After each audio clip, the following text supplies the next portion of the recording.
Hello guys, at ayan habang naghihintay kami ng aming client, bumili kami ng durian.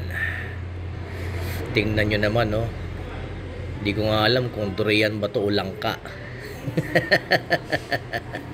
Sobrang laki ng durian guys. At ayan si Junel nagre-reklamo at hindi daw siya nanalo sa STL.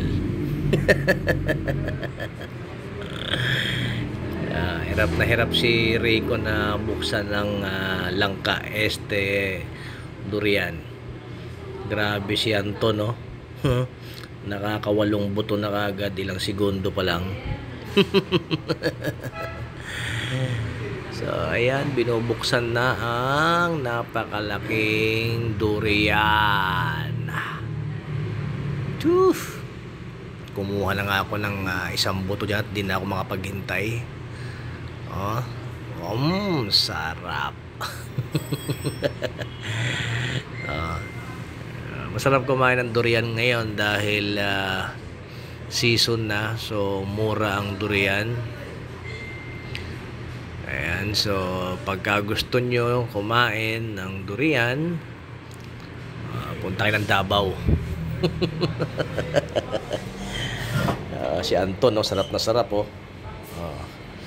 Pati si Ateng, tsaka si Kagawad. Isang malaking durian ang tinira namin. Laki ng subo ko dyan, no? Siguro hanggang September mura pa ang durian dito sa Davao. Pag akyat ng October hanggang December, magsisimula na ulit yan na magmahal. Kaya sulitin habang mura pa. Ayan, siguro mga naka 3 buto ako dyan.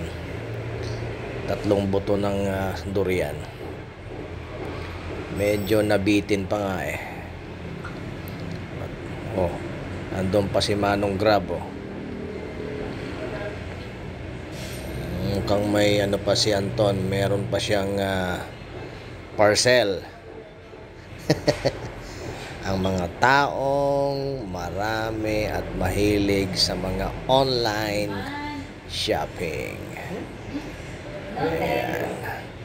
Tuloy pa rin ang kain namin dyan. Pang ilang ko na ba yan? Pangatlo o pang-apat na buto. Mamaya pag medyo nahihilo ako, alam na kung ano ang dahilan.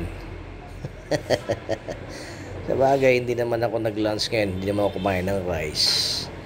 Kaya okay lang. So ayan, naubos na yung durian namin. At lilinisin na ni Kagawad. Ang hindi nga pala kumakain dito ng durian ay si Michael at si Darlene, mga taga Davao na hindi kumakain ng durian.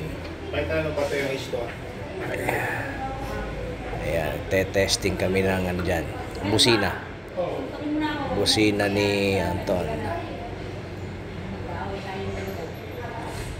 Parang ano parang dinaanan ng bagyo yung durian Parang dinaanan ng bagyo.